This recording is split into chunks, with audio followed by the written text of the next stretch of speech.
Nicholas Salib here at Lilydale. We have a model car club called MRCCR, and we've got a club event today.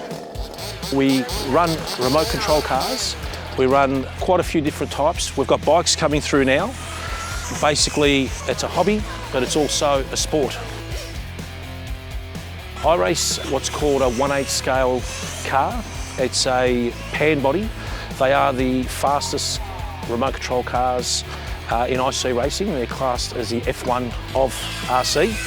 Down the back straight, we had them clocked yesterday at 101 kilometres an hour, and the shorter front straight at 88 kilometres an hour.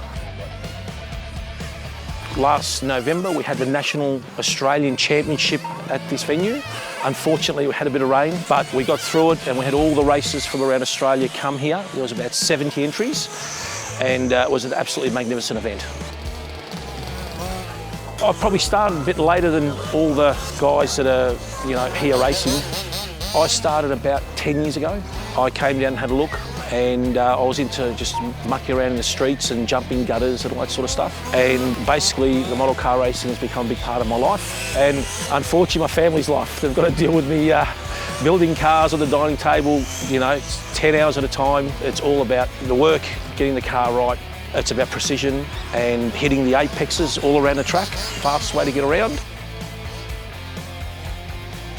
We have a lot of help here. We've got 3 or 4 world-class racers from Capricorn, RC Australia. We've got Infinity, which is a brand that I run, and these guys help everybody. Yeah, it's amazing.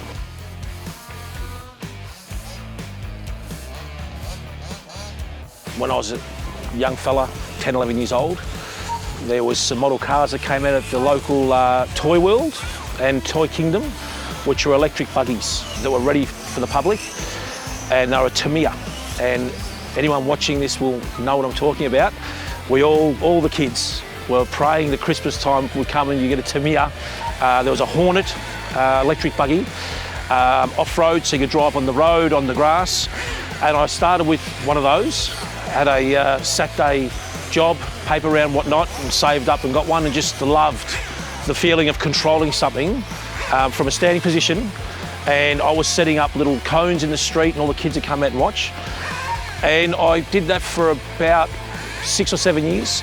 And then me and my wife were at Toy Kingdom getting the kids' presents, and they had these on-road race cars there. I had a look, and my wife said, "What are you looking at?" I said, "When I was a kid, this is what I used to play with." And she said, "Why don't you buy one for Christmas?" And that's a mistake that she wished she never made, because I am very passionate about it. I travel the country, been overseas and raced as well. We did a tally last night, me and my pit man that stayed at my place. In the last 12 months in practice here, I've done 12,850 laps. And that's just so that I could be the best that I could be and challenge the best drivers in the country. So it is something that you fall in love with, and it's a hobby, and it just frees your mind. I'm a builder. We have a lot of pressure in building, obviously with the economy and stuff, but when I'm working on the car or racing the car, I'm really in another place. It's just an amazing feeling, and big part of this club.